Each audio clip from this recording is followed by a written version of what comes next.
Muitos cristãos têm o hábito salutar de convidar amigos, familiares e até desconhecidos, gente que encontra na farmácia, no supermercado, no ônibus, o motorista do Uber, do táxi, para irem na sua igreja. Tem um desejo sincero de que aquelas pessoas conheçam a verdade, conheçam a sua igreja e sejam abençoados e, pela graça de Deus, ali permaneçam, tornando-se irmãos em Cristo e companheiros de denominação. E não há nada de mal nisso. Outros, por dificuldade de testemunhar pelas mais diversas razões, quando têm a oportunidade, apenas convidam.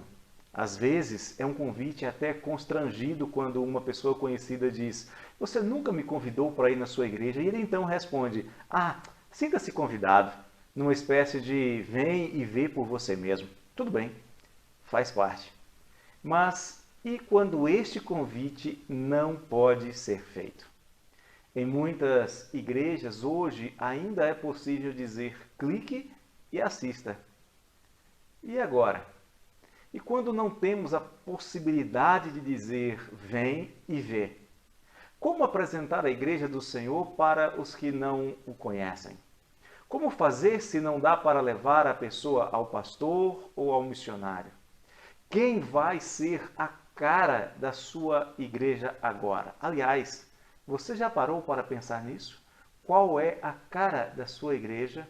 Parece estranha essa pergunta? Não, não é não. Acredito que igrejas têm caras. Algumas são sorridentes, outras são mais carrancudas. Umas parecem bastante acolhedoras, outras chegam mesmo a ser opressivas, lúgubres. Algumas são simples, outras são bastante estranhas. Qual é a cara da sua igreja? Pensemos. A igreja é composta de pessoas, pessoas como eu e como você. Por mais bonita que seja a fachada de uma igreja, ela é apenas uma fachada. E fachadas nunca podem e nunca serão a cara de uma igreja. Podem servir para fotos de divulgação, para cartazes, mas a cara de uma igreja são as pessoas. Dizendo isso de outra maneira, a sua cara é a cara da sua igreja.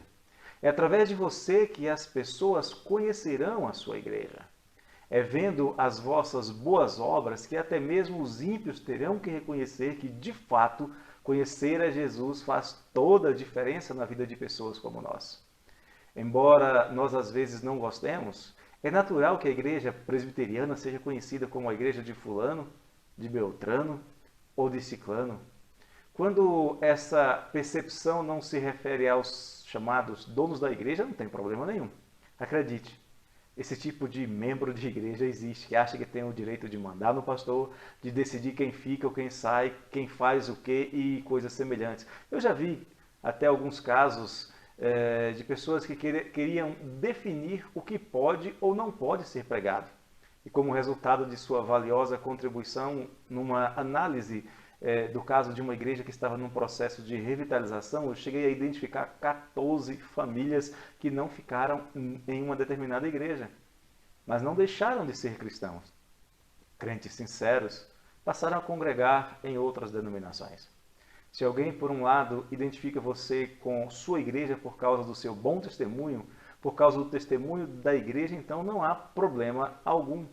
Já tive algumas alegrias ao me identificar como pastor da igreja presbiteriana e alguém elogiar uma outra pessoa, um membro da igreja, por seu bom testemunho. É isso que eu chamo de ser a cara da igreja. Mas, para ser a cara da igreja, é preciso que algumas condições antecedentes sejam preenchidas. Por exemplo, ninguém pode ser a cara da igreja se for apenas um frequentador de igreja. Se alguém está apenas indo à igreja, então jamais poderá ser a cara da igreja pelo simples fato de não ser igreja.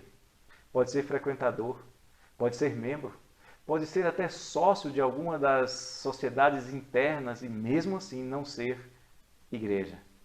E não sendo igreja, não pode ser efetivamente a cara da igreja. Ninguém pode ser a cara da igreja se apenas estiver na igreja, acompanhando alguém com algum interesse ou seguindo alguma tradição familiar. Isto não é ser igreja. E estar na igreja, estar presente na igreja, não qualifica ninguém a ser a cara da igreja. Por fim, para poder ser a cara da igreja, você precisa ser verdadeiramente igreja.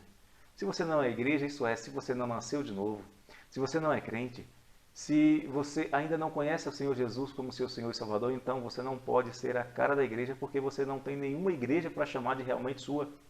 Ainda que existam pessoas incrédulas e verdadeiros ímpios que achem que são donos das igrejas, causando tanto sofrimento aos crentes verdadeiros e fiéis, quase sempre silenciosos como ovelhas. Assim, deixa eu te perguntar de novo, qual é a cara da sua igreja? Que percepção as pessoas possuem da igreja da qual você é membro por intermédio de você? Já parou para pensar que, por sua causa, pessoas podem estar se aproximando ou se afastando da igreja? Pessoas podem ter uma boa ou uma má impressão da igreja porque você é o que eles conseguem ver da igreja? Cuide, vigie. Tome cuidado para que o seu testemunho seja a melhor impressão que alguém pode ter de sua igreja. Um abraço do coração do pastor.